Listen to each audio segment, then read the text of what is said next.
Hi everyone, Amanda Mazey here, Country Roads Trust. Peyton Hall, WVU Wrestling. Peyton, thanks so much for joining me. No problem, thanks for having me. You are a junior from West Virginia. What does it mean for you to wrestle for West Virginia and put on that Mountaineer uniform?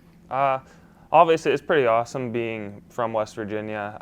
I like being close to my hometown. I think last week when we wrestled Iowa State, we had the third most attended wrestling match in wrestling history here. And a lot of the people that were there were from my hometown, so it just means a lot to be close and be representing the state. And that hometown is it Chester? Chester, West Virginia. Yeah, yep. Okay, very good, very good. Tell me about wrestling. Obviously, there are weight classes. You have to watch your weight very carefully. How does that work? Because you wrestle at what, 165? 165, yeah. So how does that work to make weight? Because I think, a lot of people see, in the sweatsuits and you're sweating it out and you have to watch everything you eat and drink. Tell me about that process.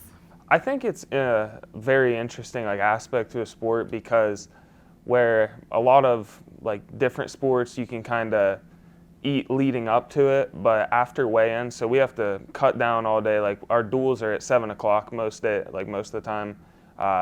So you wake up in the morning. I'm usually about, I'd say, 3 over in the morning. Still got to go work out and I'm losing weight all day up till weigh-ins at 6 o'clock, and then I have 1 hour to eat before I compete. So it's I think it's a lot of routine, perfecting my preparation for matches, and I just think it's very unique as compared to other sports. Yeah, for real. So if you're wrestling at 165, is there a scale, can you be at 167? Is there a little bit of a leeway when you do that weigh-in? No. It's 165 flat, and then usually after weigh-ins, I eat the same thing after weigh-ins every time. So I'm usually about 167 when I step on the mat to wrestle, and then I'll get up to say 175 through the week, and then cut it back down. So that's unbelievable. Yeah. I have a lot of our athletes fill out these little questionnaires, and one of the questions I ask is, what is your favorite pregame meal? You said watermelon, pomegranate, coconut water, and kiwi, which is you think of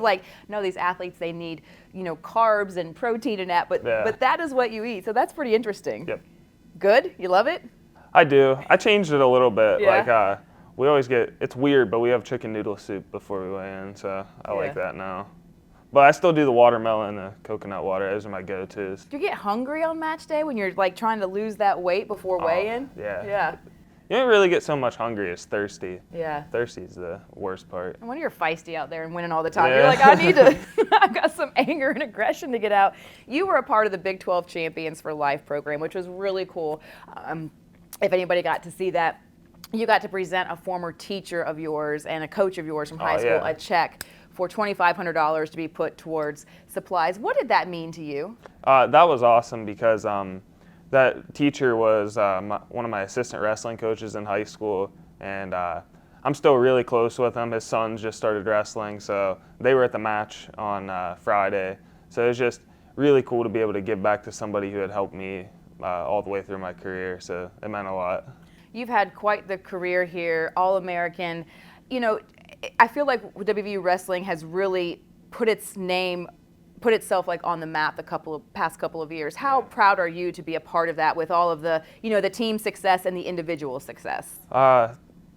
Honestly, the team success is more rewarding than the individual, because whenever I got here, just hearing how other people talked about West Virginia wrestling, it was we weren't thought of as a team that was going to be competing. We were more of a team that was looked at as a party team, and I think that we're doing a good job. Coach Flynn does a good job of talking to us and getting everyone to buy in and work towards a common goal. And last year when we wrestled Iowa State, we lost. It was bad. It was I think we scored 16 points total, and then this year it came down to the last match. So it's just to see the year-to-year progress in the guys, and I think it's rewarding. Yeah, for sure. And you guys beat Pitt earlier this year, so Mountain fans big. Always love that. Yeah. And they were highly ranked at that time. Yeah. Yeah. You, away from the mat, you play guitar. I wish I would have brought a guitar for you to play. Where did that come from?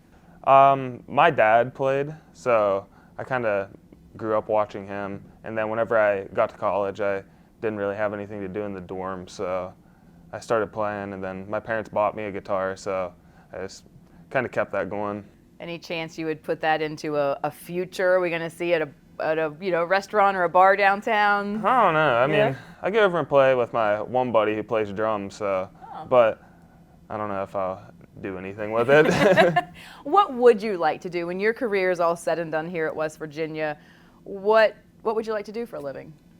I mean, I don't think I'd want to do anything other than wrestling. Like I've grown up doing this. This is like what I've worked towards. So I would be happy staying here coaching for a couple of years, or if somewhere else, I would like to stay around the sport, maybe open my own club. So we'll see. Did I read that you were coached by a former WVU wrestler? Yes. Tell me about what that has done for you. I mean, Jim obviously pushes his guys. He wants us to go to West Virginia. So I think it's called Quest is where I wrestled at. And it's kind of becoming more like a pipeline to West Virginia just because he's really close with the coaches. And obviously he's still a huge fan. He's at every match. So I think that it had a good bit with me coming here. But the biggest thing for me coming here was whenever Coach Flynn and Coach Moore moved here from Edinboro, because my high school went to the Edinboro camp every single year from like when I was in 8th grade. And whenever they moved here, I kind of already had a relationship with them and decided it would be good to stay home and go with coaches I know are going to push me to be good. Yeah, that's awesome. I know that you've been involved in some youth camps as well. How important is it for you to kind of help this next generation of wrestlers that might end up here one day?